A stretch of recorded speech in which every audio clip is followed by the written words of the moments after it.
Well, hello to you all, wherever you may be. Welcome to another episode of Unstoppable Mindset. Oh, it's always good to have an unstoppable mindset. I am really very joyed today. I'm really happy because I get to have an hour to chat with someone who I've admired for a while, although I haven't told him that yet. But I first heard him on a show. Well, he did a show called on a program called Yesterday USA, which is a program that plays old radio shows on now two different networks. They have a red network and a blue network, so they have emulated NBC, and they're on 24 hours a day doing a lot of old radio stuff. And I've been collecting radio shows for a long time, although our guest Carl has done in a broad sense a lot more than I have. But anyway, he collects shows. He does a lot with master copies of radio shows, and I don't have that many masters. But he's also done some other things. For example, in 2002, he acquired the rights from CBS and the Rod Serling estate to create Twilight Zone radio, and he has created versions for radio of all of the Twilight Zone broadcasts. The other thing that he did that I didn't realize until I got his bio is that he created something else that I purchased from Audible probably in 2008 or 2009, the Word of Promise Bible, where he got a number of entertainers and special people and celebrities like Michael York and others to create the Bible. And it's only 98 hours long, so, it takes a little while to read, but still, it's worth doing. So I'd like to introduce you all to Carl Amari. And Carl, welcome to Unstoppable Mindset. Michael, thank you so much for having me. It's a real honor. Thanks so much. Well, the honor is mine as well. I really am glad that you're here. And we do get to talk about radio and all sorts of whatever comes along. Well, I want to start this way. Tell me about kind of the early Carl growing up and all that. Well, how's that for an opening way? Gosh, that was a long time ago. But when I was 12 years old in 1975, I heard my first classic radio show. It was an episode of Suspense, and it starred Cary Grant in a show called On a Country Road. Yeah. And I was at a sleepover at my friend's house, and we were kind of rowdy as 12-year-olds will be. And his father had this show, I think it was on an 8-track tape or a cassette tape, and he played it, and it was the first time I ever experienced theater of the mind.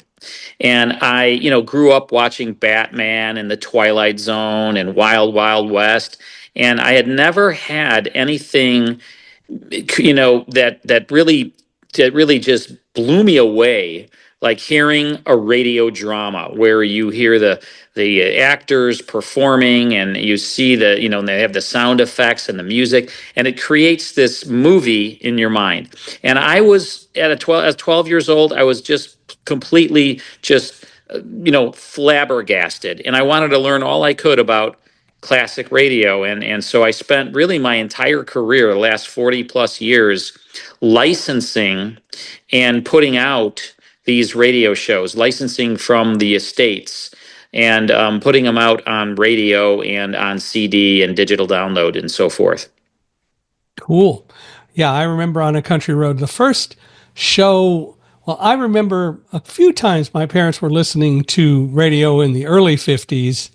And I think one of the first ones I heard was Dick Tracy, but I don't even remember that. But I think it was 1957 in October or so.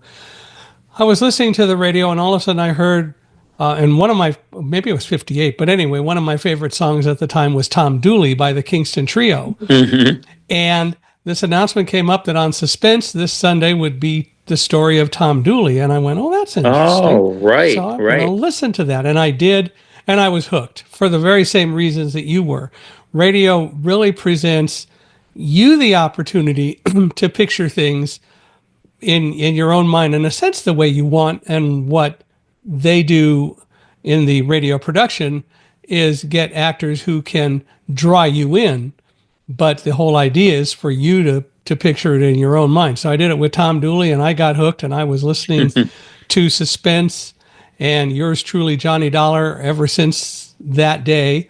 And then Mm. also Gunsmoke and Have Gun Will Travel came along, and then that was fun. Yeah, those were those shows that you just mentioned.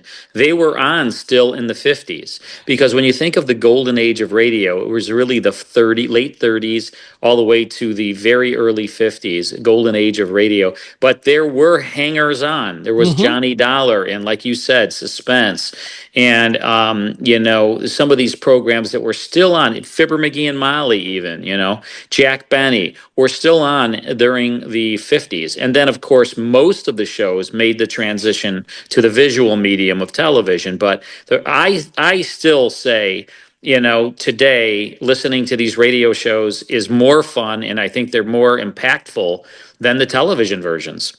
Oh, I think so. By any standard, I think that's true. And well, let's see. Suspense went into, I think, 1962. Johnny Dollar did.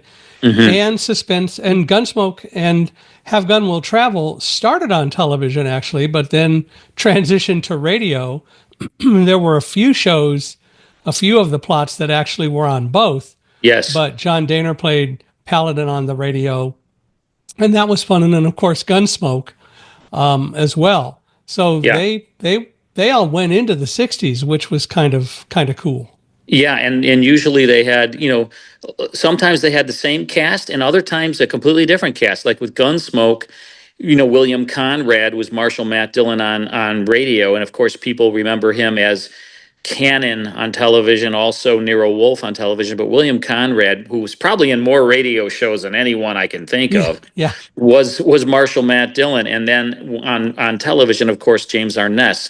So yeah, but then the Jack Benny program, there was the same cast. The very Hmm. same people that were on radio moved to television. Same with Red Skelton and many of the shows, but other times completely different cast. I was watching this morning when I woke up. Me TV. Let's see, was it Me TV? Yeah, Yeah, it was Me yeah, TV, they're great. and they had Jack Benny on at 4:30 in the morning. I just happened to wake up and I turned it on. There's Benny, season 5, where he took the beavers to, I think, the Oh, county fair. Of course, the beavers are fun, and I've oh actually yeah. I've actually had the opportunity to meet Beverly Washburn, which was Oh, fun. sure, Yeah. sure. Oh man, Jack Benny, probably the high water mark of comedy. When you talk Oh, about, a guy that was on. He started in vaudeville, yeah. and then had his own radio show, his own TV show, was in movies, and probably the most successful. And when you think about Seinfeld, right? When you think about the television series Seinfeld, there's so many correlations between Seinfeld and the Jack Benny program. Yeah. Seinfeld, it was a comedian. Jerry Seinfeld playing himself. He had this cast of loony characters all around him. Yeah. Same thing with the Jack Benny show. It was Yeah. Jack Benny with a cast of loony characters, and so it probably was an homage, to Jack Benny. And I think you're right. I think in a lot of ways that probably absolutely was the case. And there are so many radio shows that in one way or another have influenced TV, and I think people don't necessarily recognize that, but it's true how much Yeah. radio really set the stage for so many things. I think the later suspenses, in a sense, were a lot better than some of the earlier ones because they really were more poignant. Some were more science fiction, but they really were more suspenseful than some of the early ones. But they were all fun. Oh gosh, Suspense. That's now you're talking about, I think, the best series of all Yeah, time. Because it was about almost 1,000 episodes. It lasted from 42 to, I believe, 62 or 62. Yeah, 63, and it had, for a time, there was a lot of true stories on Suspense when Elliot Lewis took over. yeah. But yeah, you're right. It had the best actors, the best writers, the best production values. So Suspense to this day, I think is, of all the shows, was one of the best, if not the Oh, best. oh, I agree. I can't argue with that at all. It did so many things, and then for at least a summer they had hour-long suspenses, but mostly it was a half hour, or Yes. later it was 25 minutes plus a newscast. Right, right, right. It didn't seem to work in the hour-long format. It No. only did a handful of those, and they went right back to the half hour once a week. But yeah, no, Suspense, one of my favorites for sure. Oh yeah. Well, and it's hard to argue with that. It's so Mhm. much fun to do all of these, and other shows in radio, in a sense, tried to emulate it. I mean, Escape did it for 7 years, but it still Mhm. wasn't Suspense. Right, right. Closest thing to Suspense was Escape, but it was never. And I think because, as you know, Michael, but maybe some of your listeners don't realize this, these actors, these big actors, Humphrey Bogart and James Stewart and Cary Grant, they were under a studio contract. So they weren't like today where they were freelance. So when, like, let's say Jimmy Stewart was being paid, I'll just make up a number, $5,000 a week to be under contract to make movies. When he wasn't making a movie, they wanted to make money on this actor, so they would loan him out to radio. Yeah, And these actors were on Suspense, like on a routine basis. You had movie stars every week appearing on Suspense, the biggest movie stars on the planet. yeah, So, and you would think, well, how could they afford these movie stars? Well, because the studios wanted to make money when their actors weren't working. right. Yeah. And did, and people really appreciate it. I mean, Jimmy Yes. Stewart, Yeah. even some of the actors from radio, like Fibber McGee and Molly, Yeah. were on a Suspense, and They were. that was a great show. But Oh yeah, I think it was Backseat Backseat Driver. Driver, right? Yeah, yeah, yeah. Which was really cool. Well, you license a lot of shows from people. Tell me more about that. That must be Sure. interesting and fascinating to try to negotiate and actually work out. Well, early on when I was in college, I was a communications major, and I learned very early on that a lot of these shows are copyrighted. So, and because I was actually sent a cease and desist letter on a college station just playing a show, and so that was, and it was from Mel Blanc's company, the Man Mm, of a Thousand Voices, and he, his son Noel, helped me learn, taught me that, hey, these shows were created by the estates that were still around. Jack Benny, and CBS owns a ton of stuff, and different entities that own these shows. And he helped and he introduced me to a lot of people, including Jerry Lewis and Milton Berle, and so I spent my early career in my 20s, flying back and forth to LA and New York, and licensing these shows from, like, Irving Brecker, who created The Life of Riley, and right. the Jack Benny estate, and Golden Books at the time owned the Lone Ranger, and so licensing that, and Warner Brothers, DC for Batman, and so and Superman, I mean, which had Batman on it, but Yeah. Superman, I licensed those, and MCA Universal for Dragnet and the Six Shooter, and so on and on and on, and I spent, as I say, my early career licensing. I now have over 100,000 shows under license, and mostly from master transcriptions, because I only like to collect from the master Yeah. source, because we put them out through a club, the Classic Radio Club, and I air them on my. I have a national radio show called Hollywood 360. We Right. air them every week, 5 shows every week on the network. There's over 100 stations, including Armed Forces Radio, and so I want the quality to be impeccable. I don't want dubs of dubs, or Yeah. cracks and pops, and I really want to give people what it sounded like back then when they aired. And you can sort of do that, but the sound is probably even better today with the audio equipment that people have access to. The Yeah, sound is even better than it was. But I hear what you're saying, and it's so yeah. cool to listen to those. And they're not stereo, although No. that would be interesting to try to reprocess and make that happen. But the audio is incredible. Yeah, yeah. That's kind of what our trademark is, Michael. Is if you're listening to Hollywood 360, which, as I say, is on a lot of stations across the country. When you listen to that show, and in every hour Yeah. we play a show, you're going to get something that sounds just is like we're talking right now. That's important to me. Yeah, well, and I can appreciate that, and it makes perfect sense that it is because we should really preserve the programs, and we should do what we can to make them sound as good as we can, and we should really get that high quality. And the high quality is there. Yeah. It's just not always what people find, and people are willing to, well, accept less than what they should. Yeah. Well, I grew up collecting from wherever I could. But then when I started licensing them, I would get the masters from the whoever owned them. And then I also have about a half a dozen collectors that only collect on 16-inch disc, which is kind Mm. of great. And so if I have, let's say, Suspense, and I'll, and let's say, because we license that from CBS, but if CBS doesn't have a certain show, but a collector on disc has it, I'll get that from the collector and still pay the royalty to CBS because they own it, but I'll get that disc from a collector, and it's a cost of doing business, but we'll get it transferred and put it out to the public that way. Typically, what are the discs made of?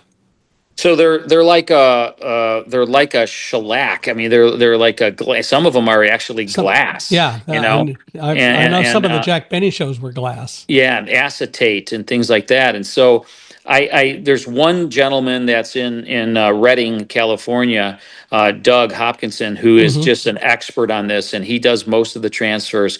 We recently licensed 41 different series from Frederick Ziv's estate. And, we're talking the entire collection of Boston Blackie, Bold Venture with Humphrey Bogart and Lauren Bacall, Philo Vance with Jackson Beck, Mr. District Attorney, and I was a communist for the FBI. And Doug is actually doing. They're all Ziv's personal discs. Frederick Ziv, he had them. There's more than 10,000 discs in a controlled warehouse in Cincinnati, and we are slowly but surely working our way through 10,000 shows. And Doug is doing all those transfers, so he's a busy guy. Does he go there to do it? No, we have them sent So you in do at least get cardboard them sent. boxes. Yeah. Yeah, to California, and then Doug has two.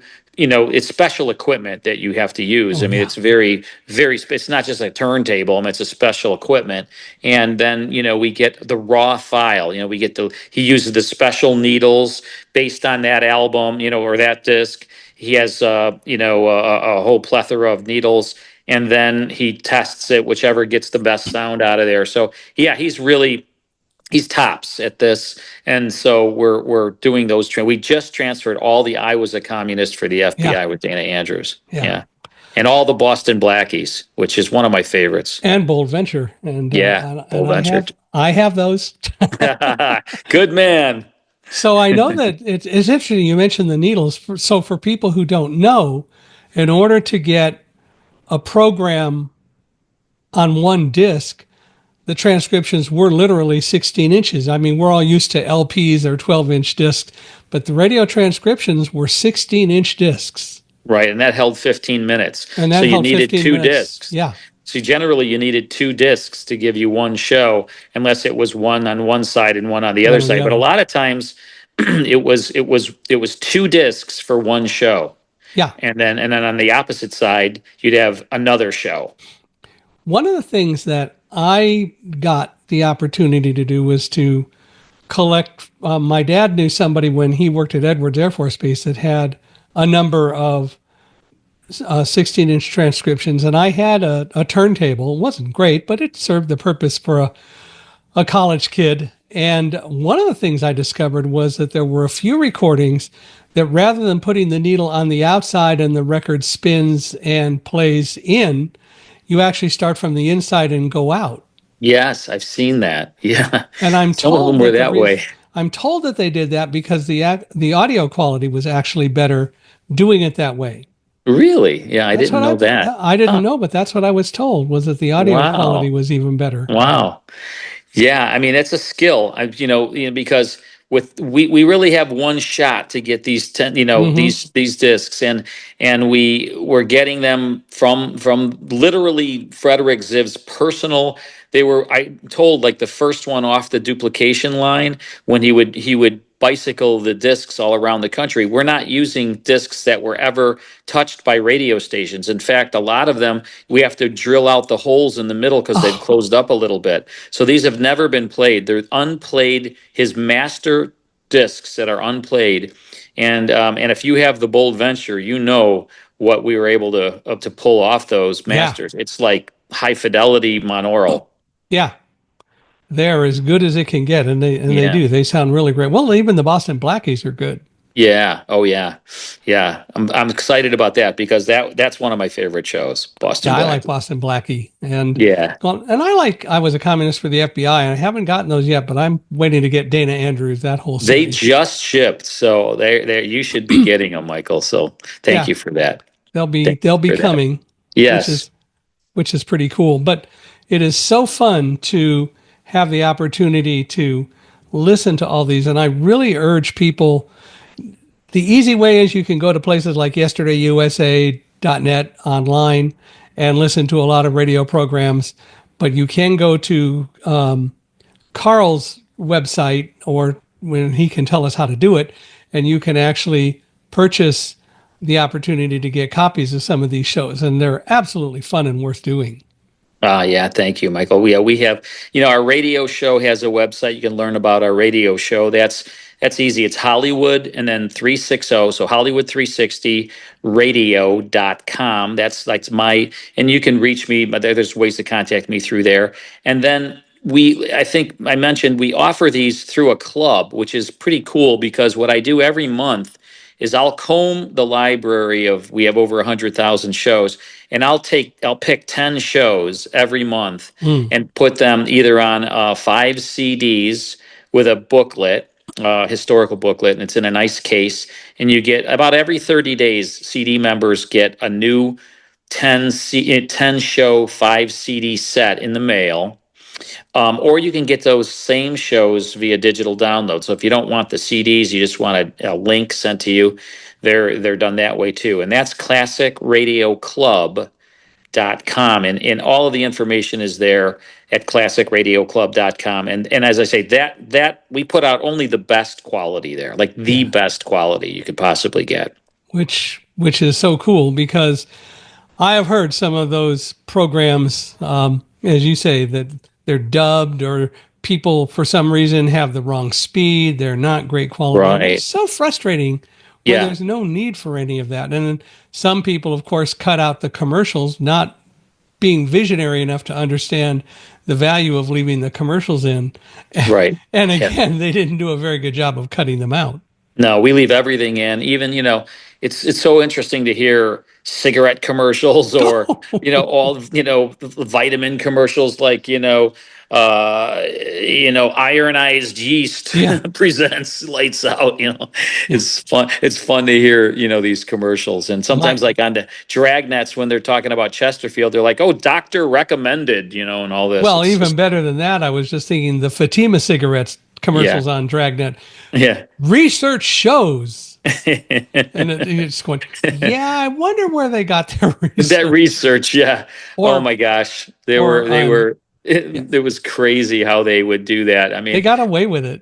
they did, and we even when we air radio shows, we don't cut the commercials Mm-mm. unless it's cigarette commercials because there's an FCC rule that you can't air cigarette commercials. But like when we play Jack Benny and there's Grape Nuts Flakes commercials, we leave it in. We Oh, want people to sure. hear the fun of those commercials and things. Well, and sometimes, of course, like with Great Nuts Flakes commercials, the commercial is part of the program. Yes, it's They don't integrated. break away. It's all integrated in, which makes it so Yeah. fun. I didn't Yeah. know that there was an FCC rule that said you can't air any cigarette commercials, even for educational purposes. Well, it might be for educational purposes. It may be non-commercial, but I know on commercial stations you Yeah, can't. I can Yeah, imagine that. Yeah. yeah.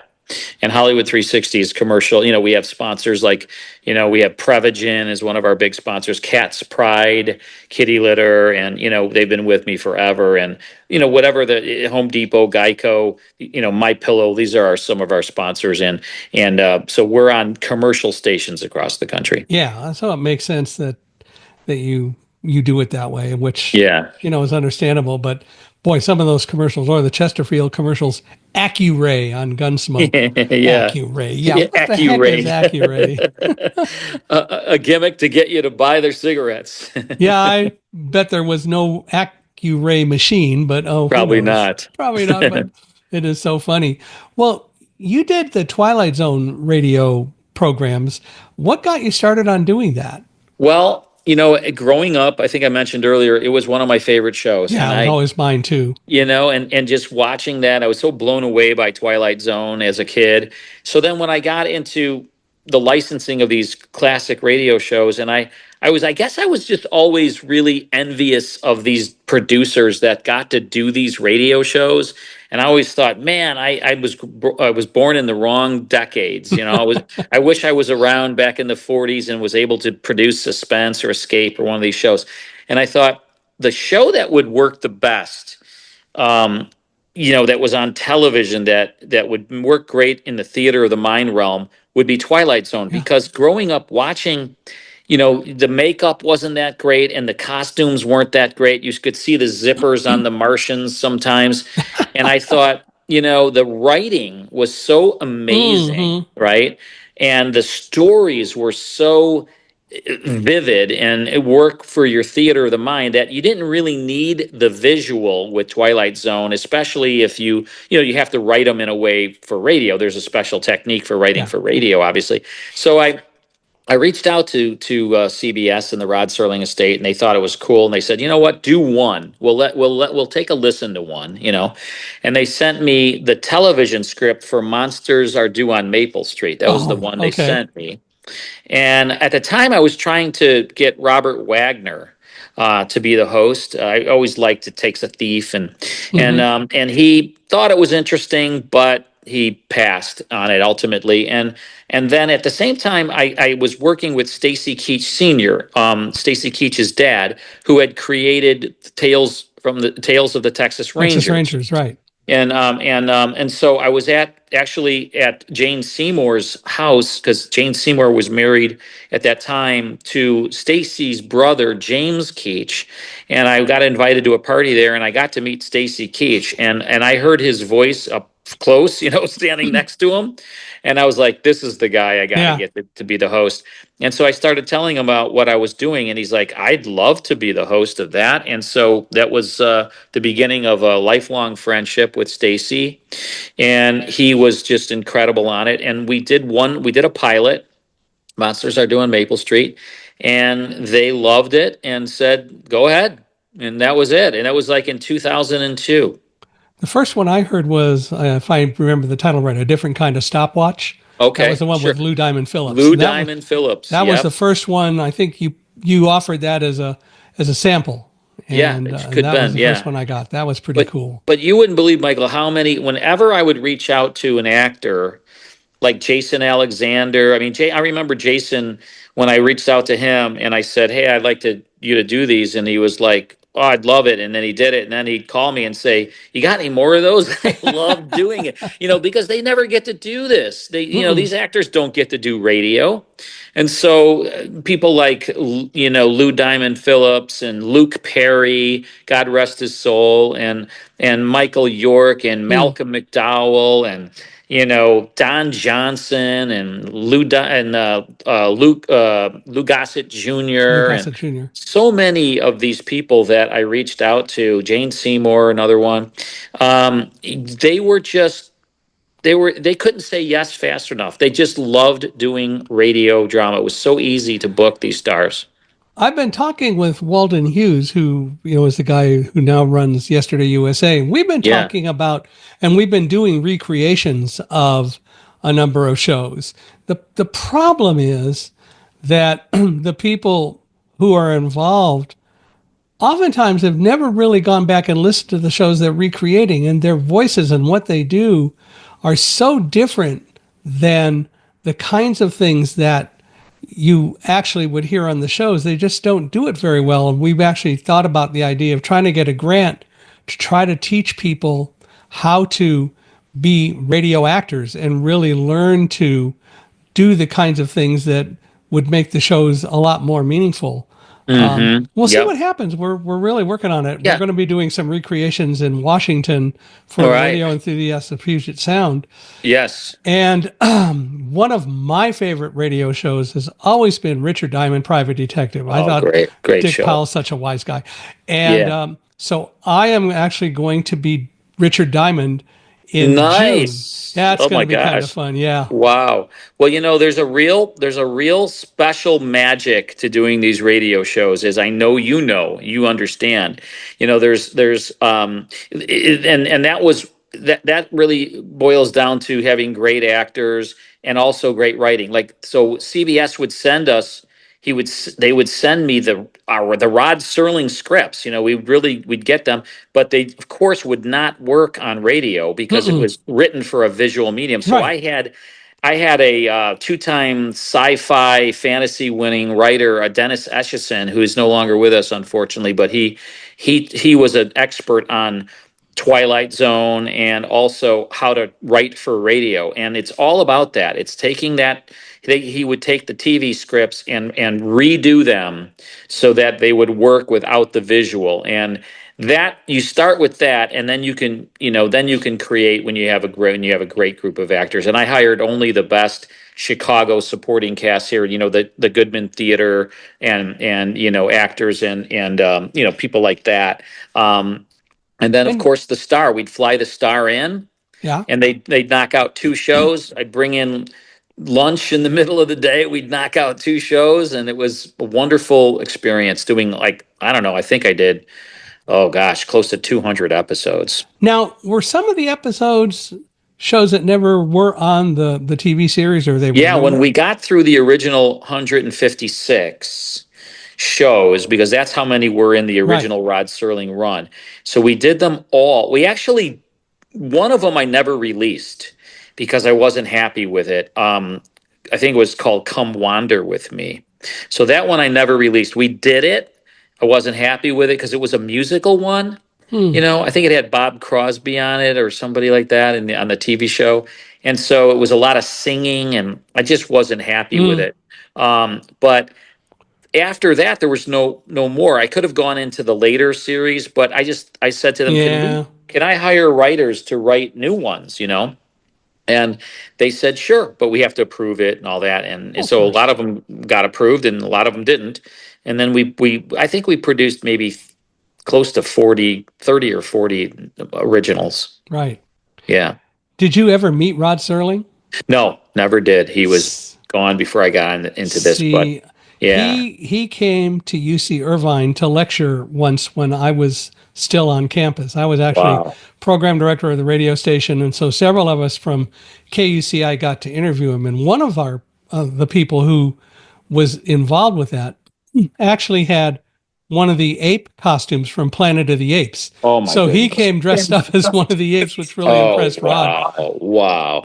That's But so great. the thing about Rod Serling's voice is it's how do I describe this? No matter what his voice sounded like on television, it wasn't nearly as deep as his natural voice. Mm. And microphones couldn't get the same level with his real voice. And so we interviewed him, his voice was very deep, and then then we went out and listened to the lecture at the gym.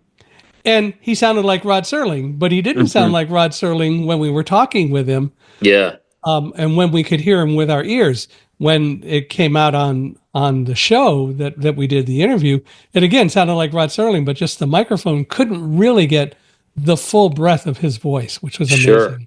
Yeah. I mean, what a talent, right? I mean, and then he had that show Zero Hour for a Zero while. Hour, right? Yeah, radio, and that was an interesting series too. He tried to bring back and he didn't. I think it was a fine job, He did a and good job. yeah, and there were others, CBS Radio Mystery Theater, of course, with Hyman Brown, and there were some other ones, but. I'm real proud, really, really proud of the Twilight Zone. I think I mean, they're not, nothing is as good as the way they did the shows in the golden age. I mean, I don't think anyone can get to that point, but No. I think they're pretty close, and I'm very proud of them. Oh yeah. And but it still is with the Twilight Zone. It's really hard to compete with that. My favorite Twilight Zone, and for me, it was tough because I never knew the titles of the shows because they would show you Mhm. the title, but I could never really hear them. But when I started collecting and got access to like your your radio Twilight Zones and so on, I started to learn titles. And so my favorite has always been Valley of the Shadow. Oh, great one. Yeah. Yeah. I Yeah. just always thought that was the best of the, it was an hour long instead of a half hour, but I always, Yeah. on TV, but I always thought that was just so innovative. I think Ernie Hudson did that one for me. I'm trying to think, but yeah, there was we had so many incredible actors on it. I mean, it was a real fun, 4 or 5 years that I was doing Hmm. those. A lot of fun doing them. Yeah. You had several with Stan Freberg. And of course, for those who Yes. don't know, Stan Freberg was definitely very much involved in radio, especially in the 50s, late 40s with That's Rich, but mostly in the 50s, a satirist, an incredible humorist and entertainer. But he did several Twilight Zones. He did, yeah, I was working with him on, I created the show When Radio Was, Hmm. which is still out there today. And When Radio Was, I initially had Art Fleming as the host, the original host of The Jeopardy. original Jeopardy guy. Yeah. Yeah. And then when Art passed away, I hired Stan Freberg. And Stan was the host of that show for many years. And Hmm. then when I started doing Twilight Zone, I said, "Hey, would you like to do some of these?" And he's like, "Yeah, I'd like to do them all. Let me have all the scripts." But the one that he did that I think is just off the charts amazing is called 4 o'clock. Have you ever heard that Yeah. one? Yeah. Yeah, that is just the most interesting show, the Twilight Zone episode that we did, where he plays this kind of a loony guy who's Is just, that what you describe him as? narking on everybody. He doesn't like He anything, doesn't like and he's just, anybody or anything. No. and he calls people and harasses them, and oh my gosh. And he says, "I'm going to shrink everybody to 4 inches tall at 4 o'clock Four today." o'clock. Right. Yeah, and it's just, oh my gosh, what a great episode. It's one of my And favorites. of course, if you think about it, listening people out there, who got shrunk at 4 o'clock? Well, let's not give it away, but yes, I think you can figure it out. I think it's pretty easy to figure out. But And I actually played a role in that episode. I played the bird. I did all the bird sounds on mm, that episode, and so I feel like I had a co-starring role because he good for had this you. Yeah. he had a parrot, that was every time he would say something, and I played that part on there. But yeah, all the Twilight Zones were so clever, Yeah. and I love listening to them. I have a an MP3 player that I carry on airplanes, and I have audio copies of all the Twilight Zones. So every so often, as I'm flying somewhere, I will put one or Oh, two on and listen. They're so Michael, I'm fun. so glad to hear that. Oh man, you make me so happy to hear They're that. so fun. And another one of my favorites was "Will the Real Martian Please Stand Up?" Now Yeah. that was cute, Gosh. and I won't give it So away. great. So great. Yeah.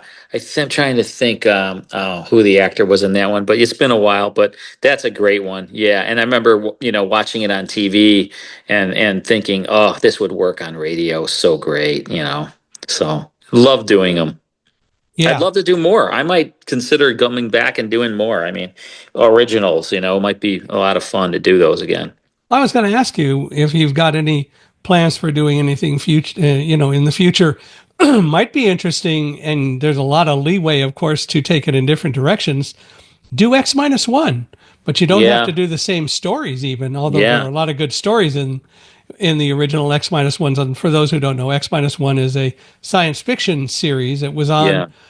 from 1955 through 1957, I believe it Yeah, was. it was a great series. Sci-fi really lends itself really very well to radio drama, and theater of Yeah. the mind. It's great because you can go anywhere. You can land on any planet, and it's very easy to do on radio where it's tough to do on TV. You have Yeah. to spend a lot of money to do that. So, I mean, Stan Freberg proved that with his giant ice cream Ice sundae, cream right? Sunday. All right, go Yeah. with the maraschino cherry. And He the was story for those something. who don't know is that he said we're going to empty Lake Michigan. Now we're going to fill it Hmm. up with whipped cream. We're Hmm. going to drop a maraschino cherry into it and other things. He said You can't do that on TV. Yeah, try doing that on television. Yeah. He was some. He was so much fun to work. Of all the people that I've met over the years, so many of these radio stars, and I've interviewed so many, hundreds of them, really, over the years. I'd have to say I have a special place in my heart for Stan the most because Mm. I got to work with him for so many years, and we used to just go to lunch together all the time. And he had a what was it again now? Oh, I'm trying to think of the car that he drove. A Jaguar. It was a Oh, Jaguar, and it was Jaguar. and we used to drive around in his big Jaguar all around LA and just have so much fun together. And I just loved working with Stan. He was such a great man. I never got to meet what would have loved to Yeah. Jack Benny and Jimmy Durante Oh and my gosh. Yeah. of course Stan Freberg, but Yeah. I wasn't in that circle, so I didn't get to do Right. that. But what wonderful people they were, and Yeah, great George Burns. spirits. Oh, George George Burns used Burns to. too. Yeah. George used to take me to the Hillcrest Country Club, and we would just have the best time. He just thought it was the most interesting thing that a young guy in his 20s was so passionate about. Those days, and we would just talk for hours. And I used to go to his office in Hollywood, and we would just sit and talk. And I have pictures of those times. I have him in my office. He and I together. He was like a mentor to me. He and Stan were both mentors. Did you get recordings of many of those conversations? Yes, I do. I do have quite a few with George and Stan. Yeah, it was Well, great. yes, nothing like talking to God. That's right. And he had a coffee cup in his office. It was a white coffee cup, and it had God on it in black. He should drink out of that coffee cup. And he Somebody, had. I was to say when my first time I went to his office in Hollywood. It was a real long office, narrow, with is all paneling, and there was all these beautiful pictures, like photos of all the people he and Gracie had worked with, and then there mm, was this beautiful painting of Gracie above him, where he was sitting at his desk. And I remember walking in, I said, "Hi, George," because I had talked to him on the phone a lot of times. And he said, come on in, and I said, "Oh, man, George, these photos are amazing on the walls." I was looking as I was walking towards his desk. And he says, "You like those pictures?" I said, "Yeah." He goes, "Everyone in those pictures is dead except for me."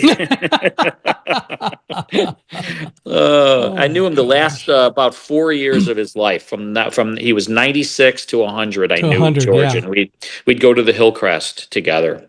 It was Did you fun. did you meet or get to know Bob Hope?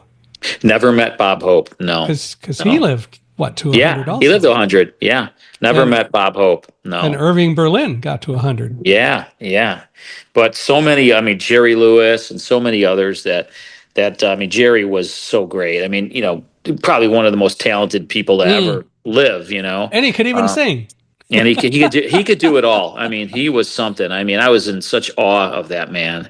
And he was very kind to me, licensed me to Martin and Lewis and all that. So yeah. We saw one of my favorite musicals. I originally saw it as a movie out here on KHJ. Was the $1 Million Movie. It was Damn Yankees. Damn, yeah, he was on Broadway, did that And on Broadway.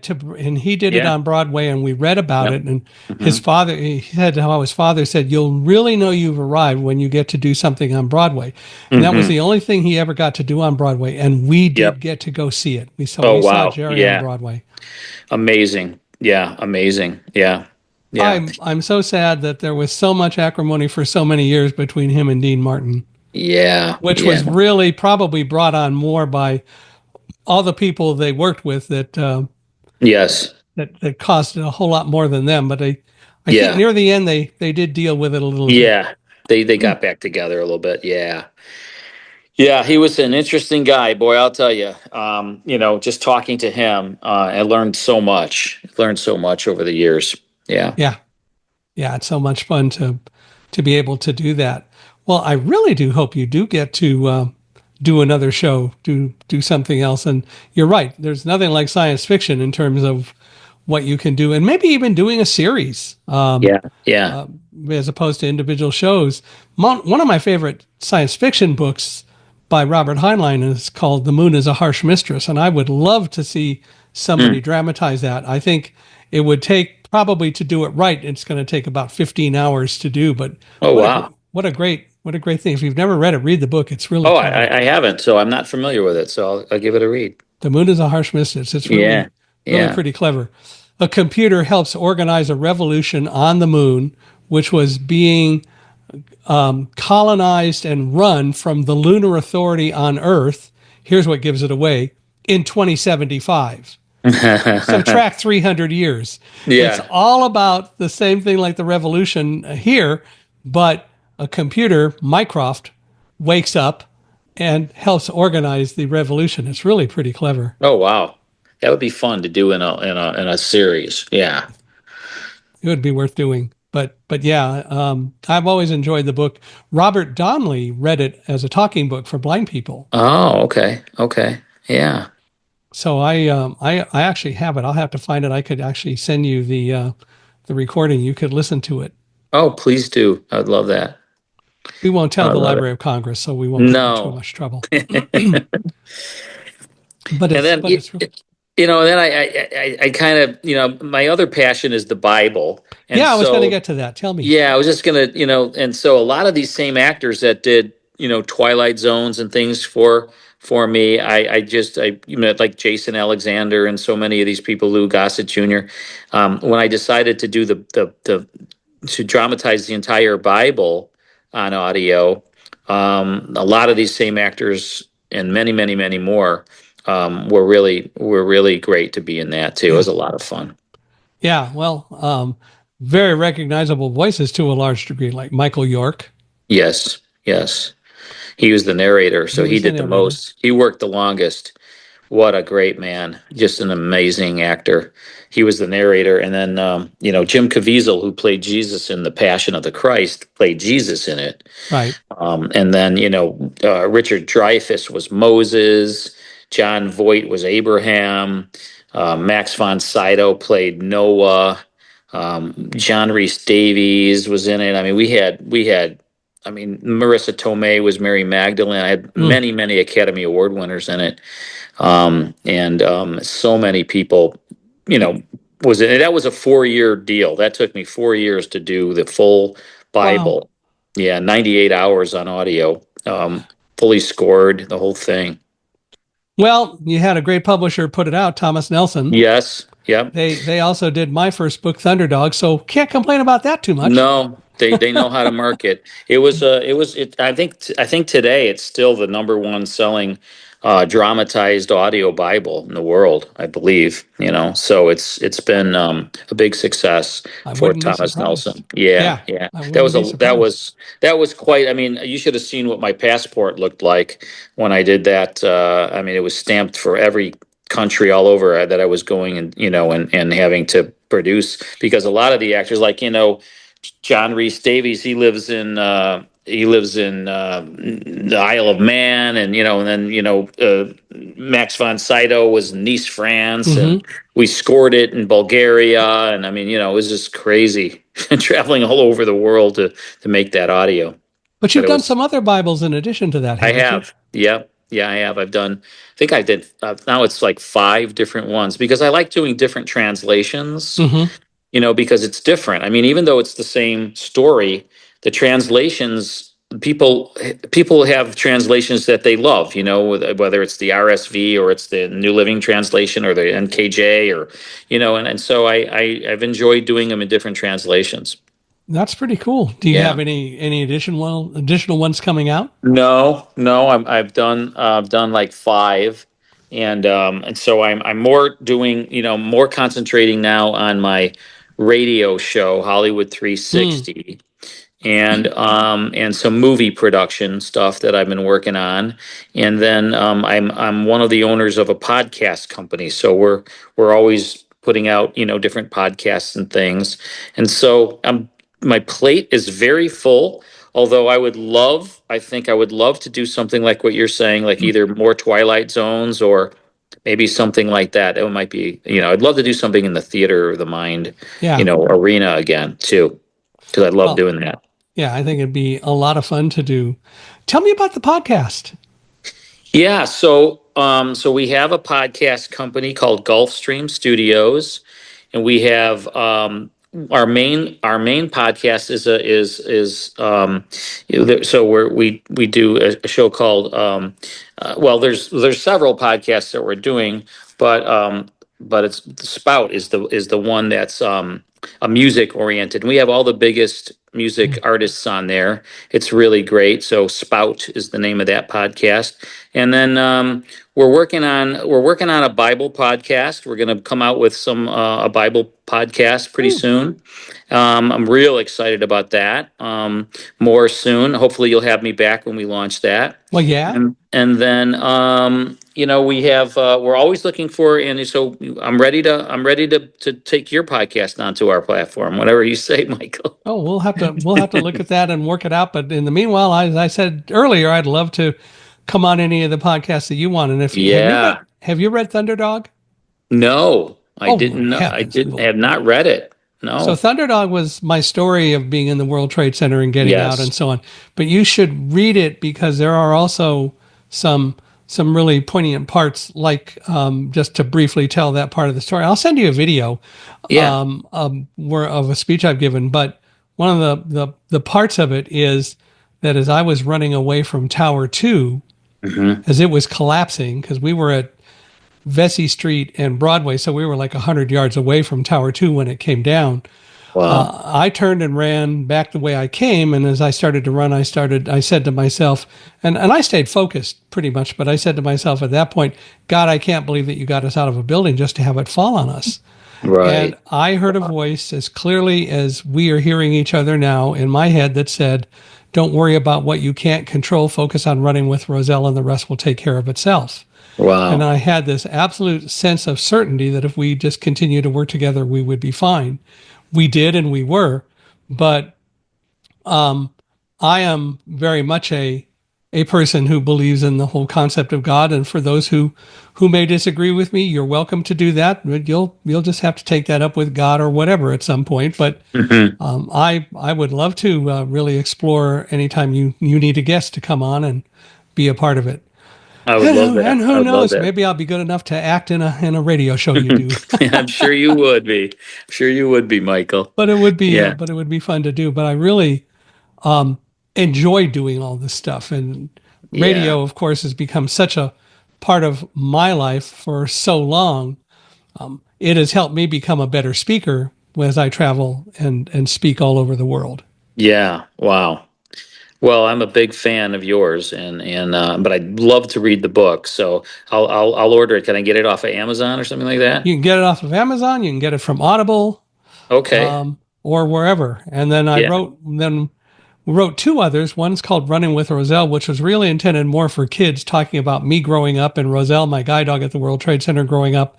But Mm-hmm. more adults buy it than kids. Mm-hmm.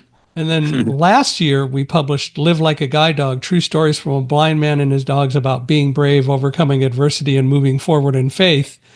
And that one is really about people need to and can learn how to control fear and not let fear overwhelm, or as I put it, blind them.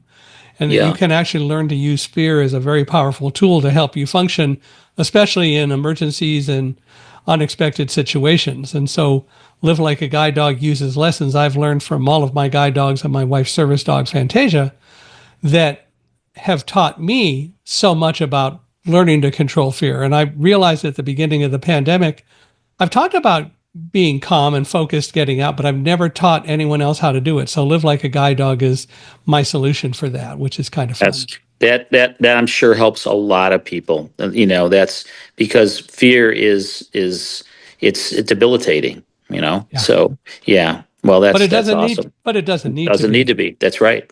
That doesn't need to be. which is Yeah. really the whole It's point. one of the reasons why I wanted to do the Bible stuff, because I learned at a very early age that these radio shows, you listen and you actually interpret them and understand them deeper with the theater of the mind than watching them on television or reading them. Like I think even reading a book, as great as that is, if you heard it dramatized on radio, it's even more powerful. So I knew that if I took the Bible, which is the greatest book of all time, and it was dramatized in a way, in a kind of a movie quality way, with sound effects and music and wonderful actors that I thought people would get a deeper meaning of the word. And I think we were successful with that because so many people have written about it on Amazon and things and saying Mm-hmm. like when I heard the word of promise and when I heard this audio, I had to go and get my Bible and see, does it really say that? So here's people that had read the Bible many, many times, and then they heard the dramatization of it and were like, wow, Yeah. I didn't even realize that, that happened in the Bible. So Yeah. it's pretty cool, to read those, how it's helped people and it's helped save souls. And it's just been a great, it's been a very rewarding experience. Have you ever taken it and divided it up and put it on the radio? Well, that's one of the, not in the radio, but we're going to do In the something podcast? with, we're Ah, going to be doing something really, really unique with one of my later ones that I did, not the Word of Promise, but a different one. And it's going to be really, really special. I can't wait ooh, to talk about it on your show. looking forward to it. Yeah.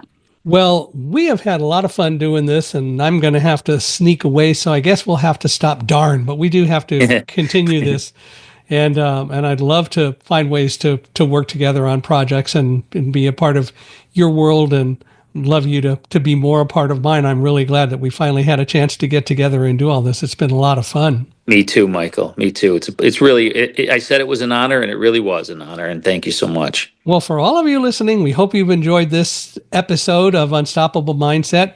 Love to hear your thoughts. Feel free to email me at Michael, Michaelhi, at accessibe, ACCESSIBE.com, or go to our web page where we where we have the podcast, www.michaelhingson.com/podcast. Michael Hingson is MichaelHingson.com/podcast. Love to get your thoughts wherever you're listening. Please give us a 5-star rating. We value that very highly. We really appreciate you giving us good positive reviews. And if you don't, we'll love you anyway. So there. But also, if anyone, Carl, including you, knows of anybody else who we ought to have as a guest on the podcast, always looking for more people. So please feel free to introduce us to more people who we ought to have on. I'm always loving the opportunity to meet more people. It's the way I get to learn a lot, so I appreciate it. Yeah, I will do that. Thank you, Michael. I will. Please do. But I want to thank you. This has been a lot of fun. Thank you very much for being with us today. God bless you.